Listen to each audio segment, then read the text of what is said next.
धोरण 8 विषय हिंदी जैन शिक्षण संकुल की तरफ से आपका स्वागत है। तो विद्यार्थी मित्रों, पेज नंबर 48 पर आपका व्याकरण का टॉपिक है अवयव। अवयव किसे कहते हैं वो हमें समझाना बाकी है। तो आज मैं आपको बता देती हूँ कि अवयव किसे कहते हैं। तो आप अपनी पाठ्य पुस्तक लेकर बैठना ना। देखो यहाँ पे तो पहले हमको डेफिनेशन यानी कि उसकी व्याख्या समझनी है कि जिन पदों के रूप, लिंग, वचन, काल या कारक के कारण नहीं बदलते, अर्थात जो सदैव एक से बने ने रहते, उन्हें अवयव कहते हैं। अवयव में कुछ नहीं करना होता, जो वाक्य लिखा होता है उसमें से हमें अवयव ढूंढ कर उसके नीचे अंडरलाइन करनी होती है। तो पहले देखो यहाँ पे लिखा है कि निम्नलिखित वाक्य को पढ़िए और समझिए, ऐसा लिखा गया है। तो यहाँ पे देखो पहला वाक्य है, सभी वाक्य में बहुत शब्द है। तो क्या वो ये पहला वाक्य है कि निधि बहुत काम करती है। कौन बहुत काम करता है? तो निधि काम करती है। कितना करती है? तो बहुत करती है। दूसरा है कि रुद्र बहुत हंसता है।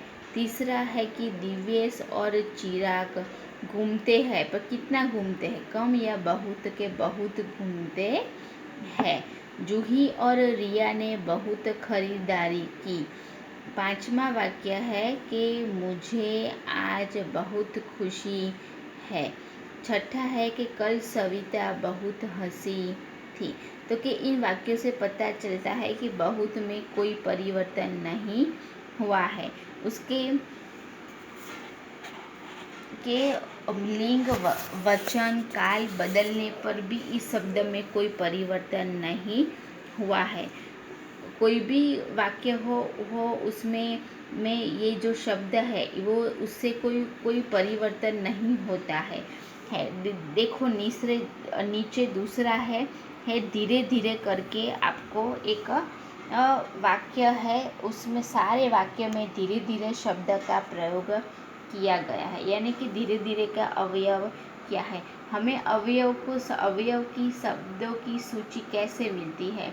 और हो, अथवा हो, या हो, वाह सब हो, अहा, कल, अधिक, धीरे धीरे, ऊपर, ऐसे शब्द होते हैं, उसको हम अवयव कहते हैं। आपको पाठ्य पुस्तक में पेज नंबर 48, 49 पर अवयव का जो आपको टॉपिक दिया गया है, आप 2-3 बार उसको पढ़ेंगे बच्चों, तो भी विद्यार्थी मित्रों आपको पता चल जाएगा कि अवयव किसे कहते हैं। तो अवयव जो है उसमें देखो पहले बहुत शब्द का वर्णन किया गया था, अब नीचे धीरे धीरे का वर्णन किया गया है। तो नीचे पहला वाक्य है कि एक लड़का धीरे धीरे चल रहा है। कैसे चलता है? तो धीरे धीरे चल रहा है। तो धीरे धीरे जो शब्द हुआ वो अवयव हुआ, क्योंकि वो लिखने से उसके अंदर परिवर्तन नहीं होता। वो वाक्य जैसा है वैसा ही बना ना रहता है। दूसरा है कि एक लड़की धीरे धीरे चल रही है। लड़की चलती है, पर कैसे चलती है? धीरे धीरे चलती है। कुछ लड़के धीरे धीरे चल रहे हैं। कुछ लड़के बहुत जोर से चल रहे होते, तो कुछ धीरे धीरे चलते हैं। तो कैसे चल रहे थे लड़के? धीरे धीरे चल रहे थे। तो बहुत सी लड़कियां धीरे धीरे चल रही है। मैं धीरे धीरे चल रहा हूँ। हम धीरे धीरे चलेंगे। तो ये वाक्य में हमें धीरे धीरे शब्द है वो हमें अवयव का वर्णन बताता है। उससे हमें पता चलता है कि सारे वाक्य में जो है अवयव से ये शब्द से हमें कोई परिवर्तन नहीं होता है इससे। तो अब देखो पेज नंबर 49 पर कि उपयुक्त धीरे धीरे शब्द ऐसा है कि जिसका उपयोग पुल्लिंग हो, एक वचन कर्ता हो, स्त्री यानी कि बहुवचन, लड़की से लड़कियां हो गया तो भी अंतिम विधान से काल यानी कि उसके कोई भी परिवर्तन नहीं होता है, जैसा वाक्य है वैसा ही वो रहता है। इसलिए फिर भी धीरे धीरे जो शब्द था उसमें कोई परिवर्तन नहीं होता था, इसलिए वह धीरे धीरे अवयव है। आप देखो अपनी पाठ्य पुस्तक में है ना अवयव शब्दों की सूची, बस यही शब्द आए तो आपको क्या करना है, उसके नीचे अंडरलाइन करनी है। और हो, तथा हो, अथवा हो, या, वा, अहा, कल, अधिक, धीरे धीरे, ऊपर, ये सब अवयव की सूची है।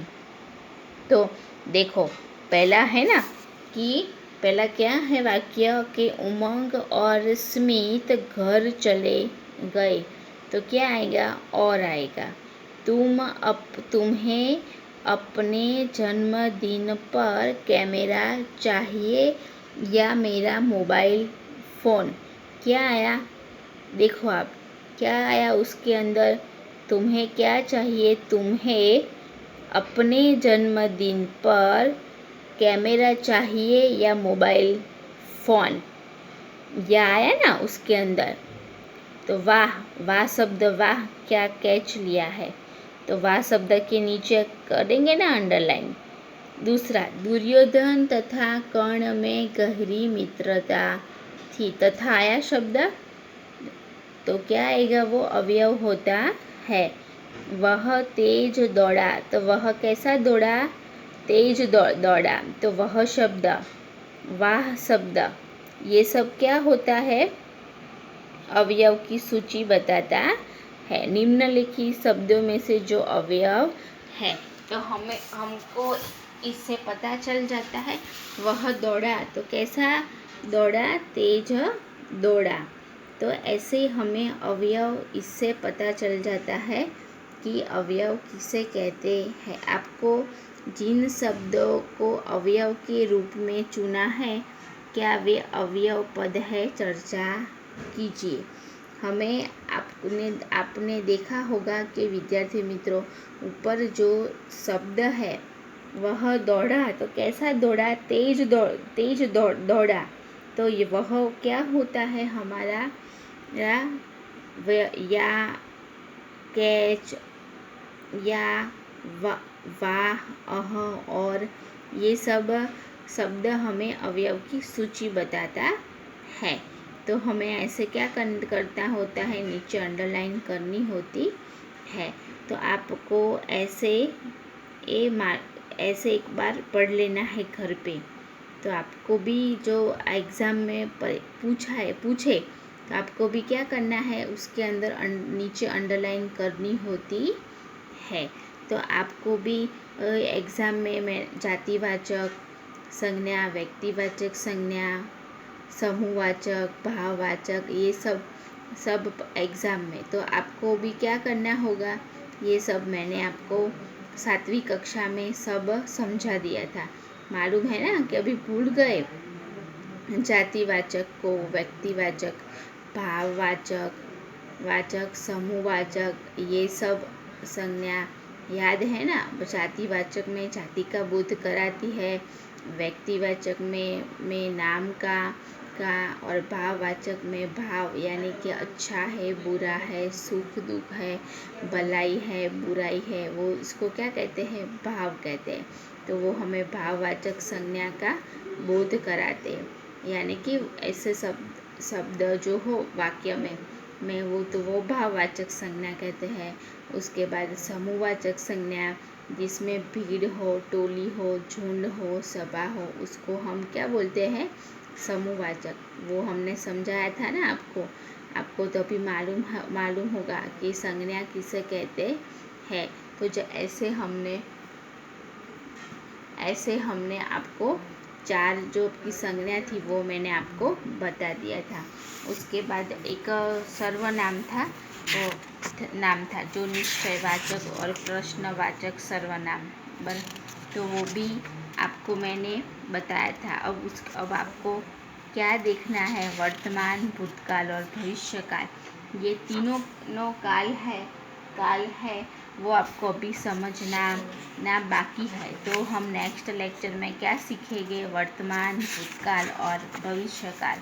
और आगे भी जो टाइम मिलेगा हम तो आगे का जो व्याकरण का जो टॉपिक है एक बार फिर से मैं आपको समझा दूंगी। तो अब आपको नेक्स्ट लेक्चर में वर्तमान, भूतकाल और भविष्यकाल वाक्य को देखकर आपको पेज नंबर 55 पर है जो वर्तमान, भूतकाल और भविष्यकाल। तो मैं आपको तब समझा दूंगी।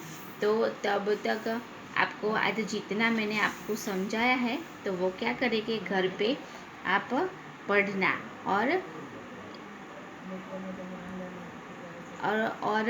अपनी जो पाठ्य पुस्तक है वो लेकर बैठना, 2-3 बार पढ़ना और समझना। आपको वो पता चल जाएगा कि कैसे अवयव कहते हैं।